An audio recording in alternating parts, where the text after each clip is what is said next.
शिव पुराण के अनुसार ब्रह्मा जी की एक मानस पुत्री हुई जिनका नाम संध्या था। उन्होंने कठोर तप करके भगवान शिव से वर मांगा कि आकाश में पृथ्वी में जितने भी प्राणी हैं जन्म लेते ही उनके मन काम भाव से युक्त न हो।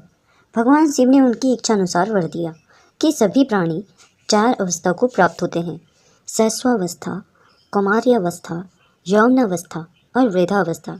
तीसरी अवस्था प्राप्त करने पर ही देहधारी जीव काम भाव से युक्त होंगे।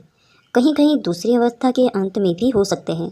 देवी संध्या के निष्काम भाव तपस्या के कारण ही जगत में सकाम भाव के उदय की ये मर्यादा स्थापित कर दी गई। उसके बाद अपनी प्रतिज्ञा अनुसार संध्या, जो कि अपना जीवन अग्नि में समाप्त करना चाहती थी, उन्हें भगवान शिव ने महर्षि मेधातिथि के 12 वर्षों तक अखंड चलने वाले यज्ञ में अपना शरीर त्यागने के लिए कहा। देवी संध्या ऋषि के यज्ञ में पहुंची। उन्हें भगवान शिव की कृपा के कारण वहां यज्ञ में उपस्थित लोग नहीं देख पाए और देवी संध्या ने अपना शरीर मुनि की यज्ञशाला में अग्नि में समर्पित कर दिया। उनके प्रवेश के साथ ही उनकी गंध चारों ओर फैल गई। अग्निदेव ने सुवर्ण जैसे शरीर को शुद्ध करके सूर्यमंडल में पहुंचा दिया। तब सूर्यदेव ने उसे देवताओं और पितरों की तृप्ति के लिए 2 भागों में विभक्त करके अपने रथ में स्थापित कर दिया। उन संध्या के शरीर का ऊपरी भाग प्रातः संध्या और शेष भाग साय संध्या हुआ, जो दिन और रात के मध्य में होने वाली अंतिम संध्या है।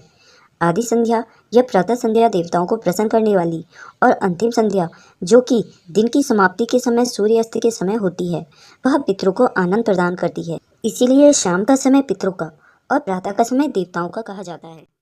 भगवान शिव ने संध्या के प्राणों को दिव्य शरीर प्रदान कर दिया।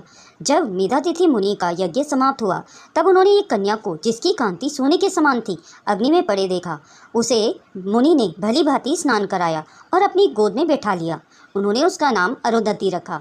यज्ञ के निर्विघ्न समाप्त होने और पुत्री प्राप्त होने के कारण मेधातिथि मुनि बहुत प्रसन्न थे। उन्होंने अरुंधति का पालन आश्रम में ही किया। वह धीरे धीरे उसी चंद्रभागा नदी के तट पर रहते हुए बड़ी होने लगी। जब वह विवाह योग्य हुई तो त्रिदेवों ब्रह्मा, विष्णु और महेश ने मेधा मुनि से बात कर उसका विवाह मुनि वशिष्ठ से करा दिया। मेधातिथि की पुत्री महासाध्वी अरुंधति अति पतिव्रता थी। वह मुनि वशिष्ठ को पति रूप में पाकर बहुत प्रसन्न थी। वह उनके साथ रमण करने लगी। उसे शक्ति आदि शुभ एवं श्रेष्ठ पुत्र उत्पन्न हुए। दोस्तों, यह वीडियो आपको कैसी लगी कमेंट करके ज़रूर बताएं। अगर यह वीडियो आपको पसंद आई हो तो इसे लाइक और शेयर ज़रूर करें। अगर आप मेरे चैनल में नए हैं और ऐसी ही रोचक कथाएं सुनना पसंद करते हैं तो मेरे चैनल को सब्सक्राइब करें। आगे मिलते हैं नई कहानी के साथ। कहानी को अंत तक देखने के लिए आप सभी का बहुत बहुत